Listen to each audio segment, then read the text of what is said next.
Okay, let's unpack this. We are diving deep into the year 2026, and we're looking at one of the most sought-after goals in modern finance, passive income. Right. And we're going to forget the whole hustle culture thing for a second. The focus today is entirely on how to set up, sophisticated systems that can generate wealth with minimal ongoing effort. That's exactly right. Our mission today is very specific.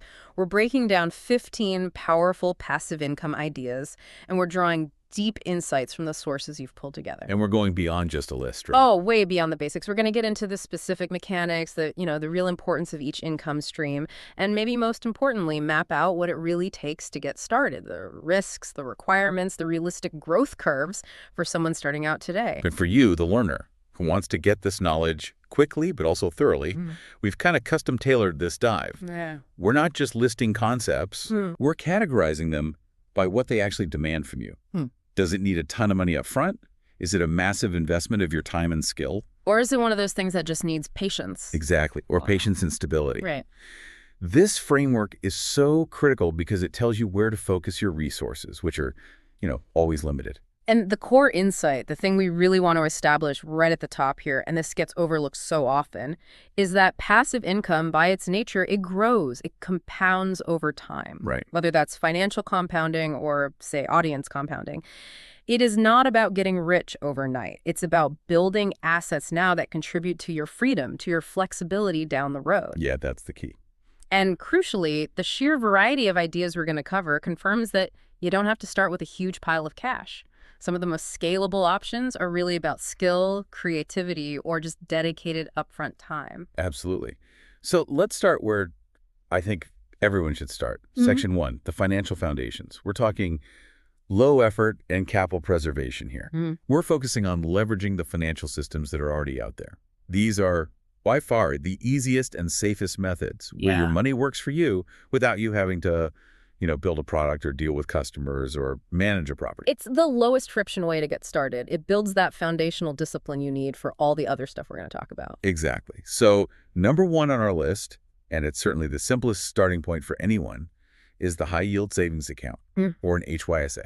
The mechanics here are, they seem really simple, but it's the modern context that makes them so relevant for 2026. An HYSA is a bank account, right?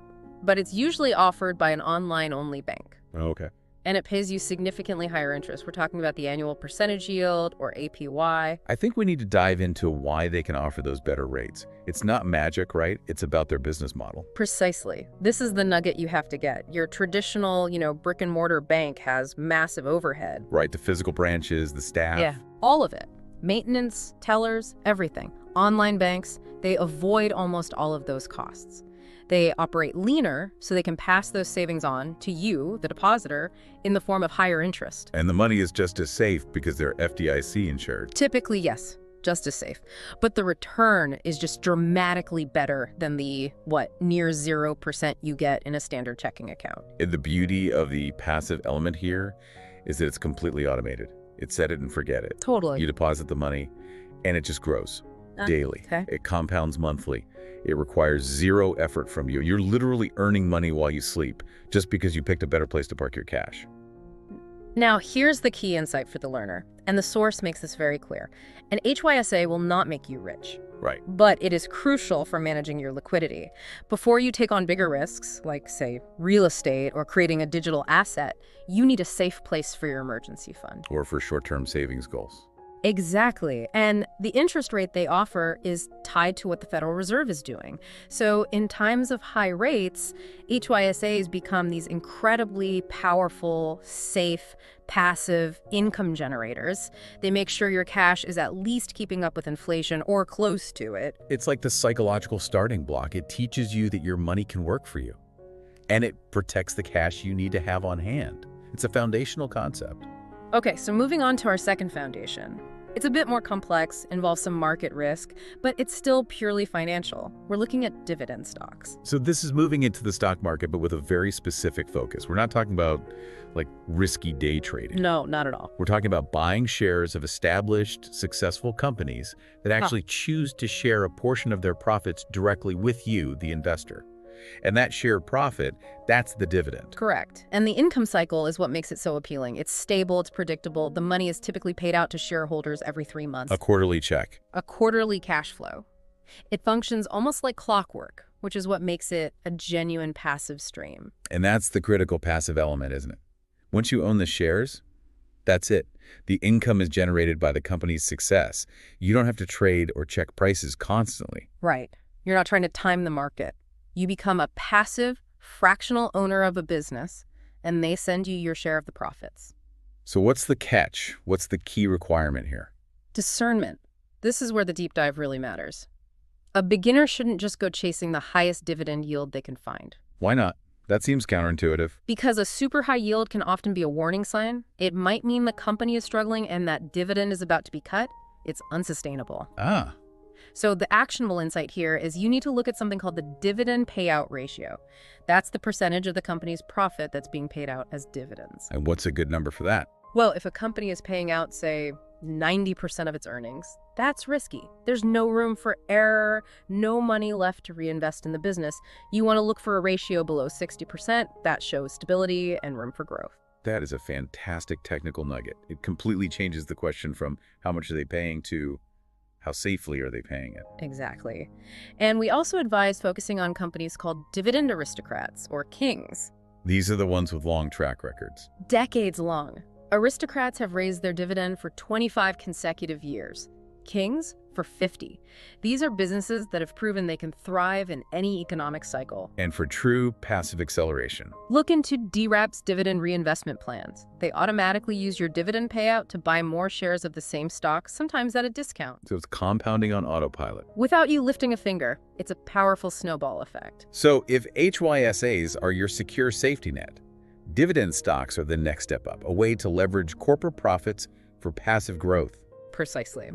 And now let's shift gears completely. We're moving away from liquid financial assets and into things that require more capital, but also have different kinds of potential. Here's where it gets really interesting. We're moving from the purely financial world to the tangible world of property. Section 2, the real estate spectrum. I mean, historically, real estate has been a great way to generate long-term income, and it's a hedge against inflation. But the barrier to entry, the cash you need, is usually really steep. It's the classic passive income vehicle, but you're right. For 99% of people, the thought of being a landlord sounds like a full-time job. The opposite of passive. Right. I got a call about a leaky toilet at 2 a.m. Exactly. So we need to analyze the strategies that truly minimize that workload, starting with the most capital-intensive option first. Okay, so number 3 on our list, rental property, the traditional buy and hold strategy. Right, the landlord model. And the prerequisite, as you said, is significant initial capital. We're talking down payments, closing costs, and this is crucial, a cash reserve for maintenance and for those months when it might be vacant. The income side seems straightforward. You buy a place, you collect monthly rent. But the effort, the repairs, the leases, the tenant calls, that's what makes it a job. Unless you implement the essential passive mechanism, Which is? hiring a highly competent property manager. This is non-negotiable for it to be passive. This person or this company handles 90% of the active work. So they're finding the tenants, screening them, handling repairs. All of it. Lease enforcement, late payments, everything. The owner's job then shifts from hands-on management to strategic oversight. You manage the manager, not the plumbing. Okay, but even with a manager, how do you know if it's a good investment in the first place? It's not just about the rent you collect each month. Absolutely not. The learner needs to be fluent in 2 key metrics. First is the capitalization rate, or cap rate. Okay, what's that? It measures the rate of return on the property as if you paid all cash for it. It's your annual net operating income divided by the property's total cost. It gives you a quick, clean snapshot of its earning potential. And the second one? Maybe even more important for cash flow. It's the cash-on-cash return. This calculation takes your annual pre-tax cash flow and divides it by the actual cash you invested, your down payment, your closing costs. Ah, so that tells you the true return on the money that came out of your pocket. Exactly. After all your mortgage payments are made, Those are the numbers that tell you if you have a passive income stream or a cash-draining nightmare. And there's a huge tax advantage too, isn't A there? massive passive advantage. It's called depreciation. The IRS lets you deduct the perceived loss of value of the building over time, even if the property is actually going up in market value. So it's a non-cash deduction that can lower your tax bill. It can significantly offset your rental income. It's like powerful, hidden, passive income. Okay, now if that level of capital and complexity still feels like too much, we have a lower barrier option. It does come with, let's call it, a social cost. Number 4, renting out a room. This is all about using what you already have. It's the simpler option if buying a whole separate property is just not in the cards. You're monetizing unused space in your own home. Right, you can rent it to a student for a semester, a remote worker, a traveler on Airbnb. The income might not be huge, but it's steady, and it can go directly toward paying down your own mortgage. It turns your biggest liability, your house, into a partial income generator. But the deep dive here means we have to talk about the non-monetary costs. Yes, the financial barrier is low, but the personal barrier is high. The main cost is a loss of privacy. You're sharing your most personal space. Yeah, that's not for everyone. And you have to really understand your local tenant-landlord laws. Depending on how long someone stays, you might be giving them full tenancy rights, which can make it very difficult to resolve disputes or ask them to leave. That's a crucial point. For this to stay passive, you need an ironclad screening process and a legally sound contract right from the start. Otherwise, managing one bad housemate could negate all the financial gain. Absolutely. Now, what if you love the idea of real estate returns, but want zero involvement with tenants or toilets? That brings us to number 5, real estate crowdfunding. This is where tech meets property. It's a huge innovation that basically democratizes real estate investing. It lets you get into large-scale commercial or residential projects with very small amounts of money. Sometimes as low as $100. Exactly. Instead of buying a whole building, you're joining a group of investors through a digital platform. You pool your money with others to fund projects that used to be only for massive institutional investors. So, as a learner, how do you choose a platform? What are you actually investing in? That's the key question. Crowdfunding usually comes in 2 flavors, equity and debt. What's the difference? Equity means you're buying an ownership stake in the property. You share in the risk and the profit. You're hoping for the property value to go up and for regular dividend payments from the rent. And debt. Debt means you're acting like the bank. You're lending money to the developer, and you earn a fixed interest rate on that loan. Debt is typically lower risk, but it also has a lower potential return. And the beauty of this model is that it's maximally passive. Completely. The platform handles everything. The management, the development, collecting the rent, sending you the tax forms. The investor basically clicks a button and then gets distributions sent to their bank account. But there has to be a catch. The catch is liquidity. This isn't like a stock. You can't sell it instantly. You have to commit your capital for a set period of time, which could be anywhere from 1 to 5 years, sometimes longer. So it requires patience. You're locking up your money. Yes. You have to understand it's a long-term investment, but it really does merge the passive nature of financial investing with the asset class of real estate, a powerful diversification tool. Okay, so that's real estate. It's a powerful way to get passive income, but you need to be comfortable with either high capital or low liquidity. Right. And now let's pivot entirely. Let's move away from investing capital and into the world of pure creation and leverage. Section 3, digital assets. The mantra here is create once, sell multiple times. This is where the initial effort is all up front in the creation, but it leads to almost limitless sales potential because the cost to make another copy is basically zero. What's truly fascinating here, as you say, is how the concept of inventory just completely disappears. Right. With a physical product, every sale means you have to make another one. With digital assets, they're duplicated instantly for free. The effort is 100% in that initial creative work. So let's start with number 7, which is a great bridge between a digital idea and a physical product. Print on demand, or POD. This is design and delegation perfected. The seller's action is incredibly simple. You just upload a design. It could be a clever phrase, a piece of art, a niche meme onto a platform like Printful or Teespring. And these designs go on shirts, mugs, phone cases. Bags, posters, you name it. The magic is all in the passive fulfillment. When a customer buys a shirt with your design on it, the POD website handles absolutely everything. The printing, the packing, the payment, the shipping. Directly to the customer.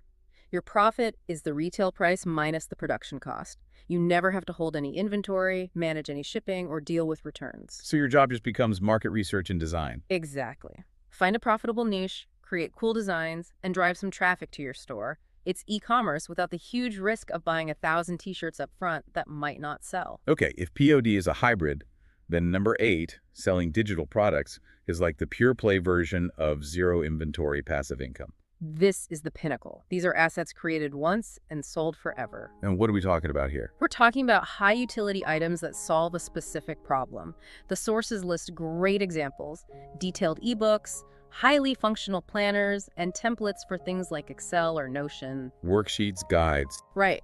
The common thread is that they provide immediate value. The customer has a problem, your digital product is the solution. And the key advantage is just transformative. First, zero shipping costs. Delivery is instant. Second, there's no limit.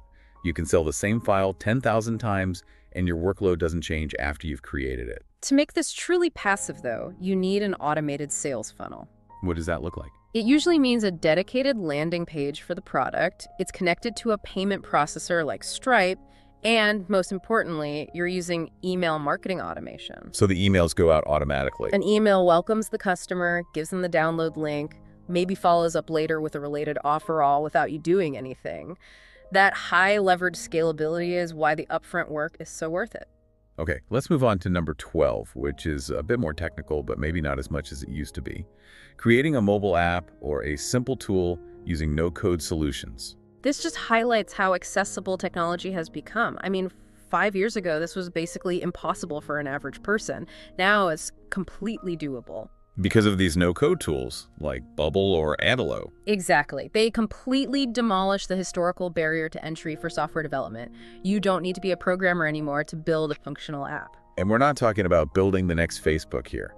The examples are much simpler. Very functional, like a specialized budgeting app for a specific industry, or a micro-fitness tracker for a niche workout, or a simple invoice generator for freelancers. It just has to do one thing really well. And how do you make money from it? The income streams are pretty diverse. You can charge a one-time fee to download it. You could use a freemium model. Basic features are free, but you pay for premium ones. Or you can just run in-app ads. So the passive outcome, if your app is successful, is that it can just earn money every single day from new downloads or subscriptions. Right, even while you're on vacation. But we have to address the hidden effort here. A software asset is never truly finished. You'll always have to do periodic maintenance, fix bugs, and push updates to work with new operating systems. So while the income is passive, the asset itself needs occasional attention. That's a great point. So this section really shows that if you can spot a simple digital need, you can now build a real revenue-generating asset with off-the-shelf tools. Exactly. And that leads us nicely into our next section, which is about licensing. Section 4, licensing media. We're shifting to creative skills, where the product isn't a tool, but a piece of media, an image, an audio file that generates royalties over time. You're getting paid for giving someone else the right to use your intellectual property. It's a classic example of residual income. The initial effort, taking the photo, recording the sound, is the heavy lift. But the payout can continue long after that creative moment is over. So let's start with number 13, licensing photos. The value of imagery. The prerequisites are pretty simple. You need to take good, high-quality photos. And the sources are clear. You don't always need a $10,000 camera. A good phone camera can be enough for certain types of stock photos. But the composition has to be professional. Right. The content and composition have to be on point. Yeah. Then the process is just uploading those images to stock photo websites, Shutterstock, Adobe Stock, places like that. They act as a huge automated marketplace. Connecting your photos with businesses and bloggers who need them. Exactly. But for this to be effective, you have to get good at tagging and metadata. The keywords. The keywords are everything. A great photo is useless if nobody can find it. The passive longevity of a photo depends almost entirely on how well it's tagged, so that it can be found in a search years from now. You upload it once, but you can earn a royalty every time someone downloads it. What about exclusivity? Do you give a platform the exclusive rights to your photo? That's the core strategic decision you have to make. Non-exclusive means you can upload it to multiple sites.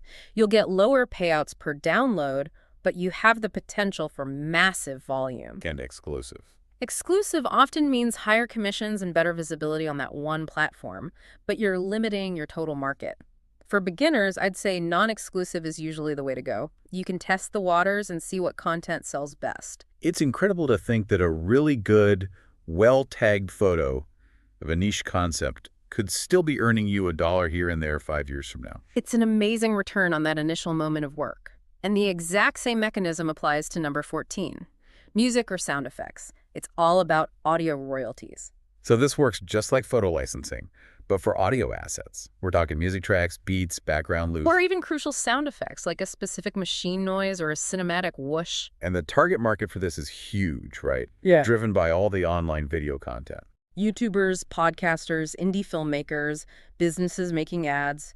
They all need high-quality, legally cleared audio, and they can't afford to hire a custom composer. And for the passive element to work, the platform has to handle all the complicated legal stuff. Yes, that's their main job.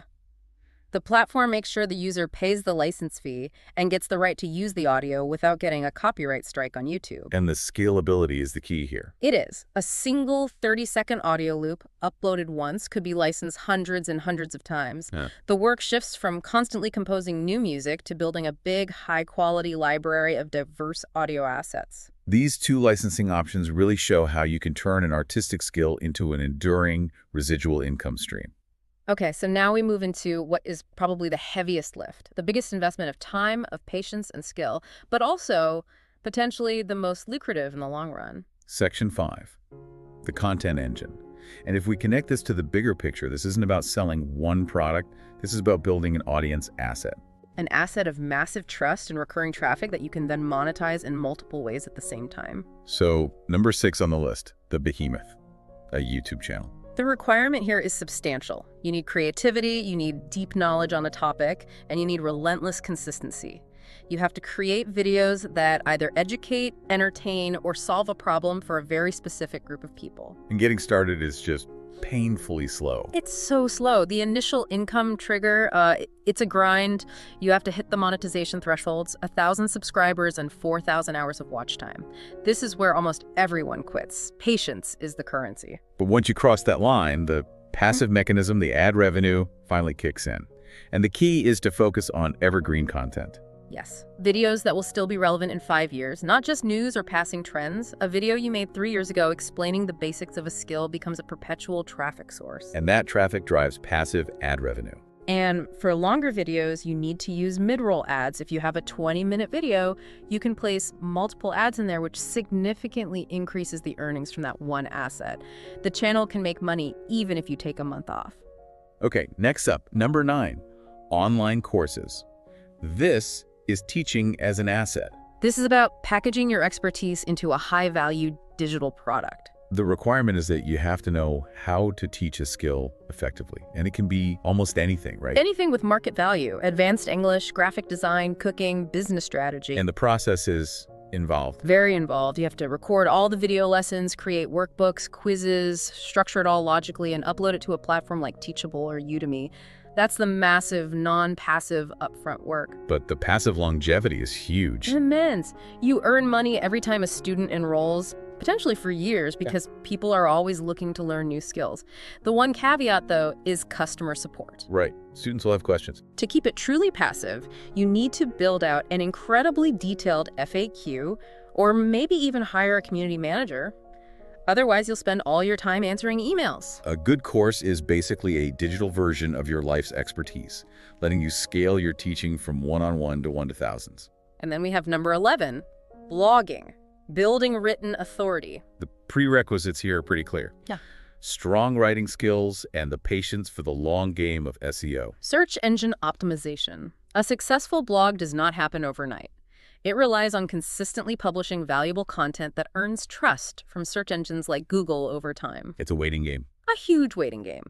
But once that traffic starts to flow, the monetization paths open up. The source details them clearly. You have display ads from high-paying networks, you have sponsorships, and you have affiliate links embedded in your content. And that leads to its incredible passive longevity. An old, well-optimized article that answers a very specific question can stay on the front page of Google for years. And it will just keep attracting visitors and keep earning you money from those ads and affiliate links long after you wrote it. What's great about this whole content engine section is the synergy. They all work together. Your blog promotes your course. Your YouTube channel sends traffic to your blog. Both platforms are full of affiliate links. They compound on each other to build this centralized, defensible asset. Okay, let's move into our final section before the wrap-up. Section 6, leverage sales. These are models that leverage existing products, focusing on automation and management rather than creation. Right. You're becoming a highly effective, automated middleman. You're monetizing attention, not creating from scratch. So let's talk about number 10, affiliate marketing, referral commissions at scale. The core function is so simple. You recommend a product or a service, and when someone buys it through your unique affiliate link, you earn a commission. And the minimized effort is the big draw here. It's a massive draw. You don't have to create the product, hold inventory, handle shipping, or provide customer service. Your job is done once they click the link. The merchant handles everything else. For this to work passively, though, the distribution channels have to be automated. Right. You put the links in your evergreen YouTube video descriptions, in your old blog posts, in an automated email sequence.